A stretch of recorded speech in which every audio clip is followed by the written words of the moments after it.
بسم اللہ الرحمن الرحیم۔ السلام علیکم۔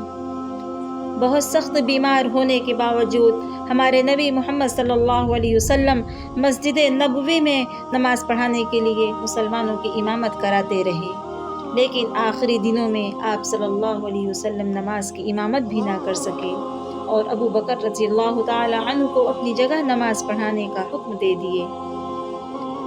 اپنے آخری دن آپ صلی اللہ علیہ وسلم نے حضرت عائشہ رضی اللہ تعالی عنہ کے حجرے میں گزارے، جو بالکل مسجد نبوی سے اٹیچ ایک کمرہ تھا۔ لیکن اس کے بعد آپ صلی اللہ علیہ وسلم کی بیماری ایک دم بڑھ گئی اور اچانک ایک دن حضرت عائشہ رضی اللہ تعالی عنہ کے گھر سے آواز آئی کہ آپ اس دنیا سے رحلت فرما ہو چکے ہیں، جس پر مدینے کے لوگ حیران ہو گئے، یہ کیسے ہو سکتا ہے؟ آپ صلی اللہ علیہ وسلم کی عمر اس وقت صرف 61 سال آج کے کیلنڈر کے مطابق اور اسلامی کیلنڈر کے مطابق 63 سال تھی۔ آہستہ آہستہ یہ خبر پورے مدینے میں پھیل گئی اور پورے مدینے کے لوگ زور زور سے رونے لگے، جس پر حضرت عمر رضی اللہ تعالی عنہ کو غصہ آ گیا اور انہوں نے اپنی تلوار نکالی اور کہا، جو بھی کہے گا محمد زندہ نہیں ہے تو میں اس کا سر قلم کر دوں گا۔ اور وہ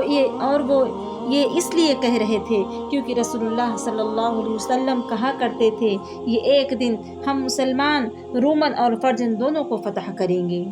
اور مسلمان دنیا کی سب سے بڑی طاقتور قوم بنے گی۔ تو اب یہ کیسے ہو سکتا تھا؟ یہ سب ہوئے بغیر آپ صلی اللہ علیہ وسلم مسلمانوں کو چھوڑ کر کیسے چلے جائیں؟ لیکن حضرت عمر رضی اللہ تعالی عنہ کو اس بات کا کہاں پتہ تھا کہ ایک دن اللہ انہی کے ہاتھوں سے یہ سارے علاقے فتح کرے گا۔ حضرت عمر رضی اللہ تعالی عنہ تلوار لیے ہوئے مسجد نبوی میں کھڑے رہے، جبکہ ابو بکر رضی اللہ تعالی عنہ رسول اللہ صلی اللہ علیہ وسلم کے سب سے قریب دوست تھے۔ وہ اپنی بیٹی حضرت عائشہ رضی اللہ تعالی عنہ کے حجرے میں آپ صلی اللہ علیہ وسلم کے پاس گئے اور ان کے ماتھے پر بوسہ دیا۔ حضرت عمر رضی اللہ تعالی عنہ اب بھی تلوار لے کے کھڑے تھے اور لوگوں کو آپ کی وفات کے بارے میں بولنے سے روک رہے تھے، لیکن حضرت ابو بکر رضی اللہ تعالی عنہ حضور صلی اللہ علیہ وسلم کے منبر پر چڑھے اور کہا، عمر بیٹھ جا، لیکن پھر بھی وہ کھڑے رہے۔ حضرت ابو بکر رضی اللہ تعالی عنہ نے کہا، عمر کو چھوڑ دو، اور اپنی زندگی کی سب سے اہم اسپیچ دی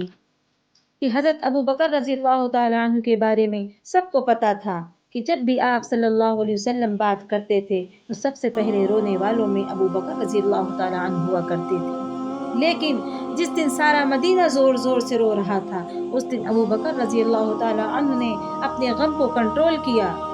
کیونکہ انہیں معلوم تھا کہ آج کا دن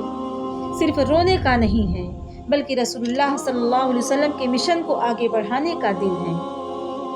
تو وہ رسول اللہ صلی اللہ علیہ وسلم کے منبر پر کھڑے ہوئے اور سب مسلمانوں کو مخاطب کرتے ہوئے کہا، اے مسلمانوں، تم میں سے جو محمد کی عبادت کرتا تھا وہ جان لے کہ محمد وفات پا چکی، اور تم میں سے جو اللہ کی عبادت کرتا ہے وہ جان لے کہ اللہ زندہ ہے، اسے کبھی بھی موت نہیں آئے گی۔ جس کے بعد انہوں نے قرآن کی وہ آیت سنائی جو جنگ احد کے بعد نازل ہوئی کہ جنگ احد میں مسلمان بہت سخت ٹائم سے گزر رہے تھے۔ کچھ دشمنوں نے مصعب بن عمیر رضی اللہ تعالی عنہ کو شہید کر دیا، جس کے بعد جنگ کے درمیان ہی مسلمانوں میں یہ افواہ پھیل گئی کہ رسول اللہ صلی اللہ علیہ وسلم کو شہید کر دیا گیا، کیونکہ مصعب بن عمیر رضی اللہ تعالی عنہ کی صورت رسول اللہ صلی اللہ علیہ وسلم سے بہت ملتی جلتی تھی۔ یہ جنگ احد ہجرت کے 3 سال بعد ہوئی تھی، اور ان 3 سالوں میں بھی مسلمان آپ سے اتنے اٹیچ ہو گئے تھے کہ ان کی شہادت کی خبر سنتے ہی مسلمانوں کا سارا حوصلہ ٹوٹ گیا، اور کچھ صحابہ تو جنگ کے درمیان ہی بیٹھ کر رونے لگے، اور مسلمان بالکل جنگ چھوڑنے کے قریب آ گئے، جس کا رسول اللہ صلی اللہ علیہ وسلم نے قرآن میں فرمایا تھا کہ محمد تو صرف ایک رسول ہیں، جن سے پہلے اور بھی رسول گزر چکے ہیں، کیا محمد کی فوت ہو جائے یا شہید کر دیے جائیں تو تم میں سے کیا مسلمان اسلام سے پیچھے ہٹ جائیں گے؟ جیسے ہی ابو بکر رضی اللہ تعالیٰ عنہ نے یہ آیت مسلمانوں کے سامنے تلاوت کی، حضرت عمر رضی اللہ تعالیٰ عنہ جو باڈی سے بہت مضبوط اور طاقتور تھے وہ بالکل زمین پر گر پڑے۔ صحابہ نے کہا یہ ایسے تھا جیسے پہلی دفعہ ہم نے یہ آیت سنی۔ اگر اس کے آگے کی جانکاری آپ لوگوں کو چاہیے تو کمنٹ میں مجھے بتائیے، انشاءاللہ میں آپ تک پہنچانے کی کوشش کروں گی۔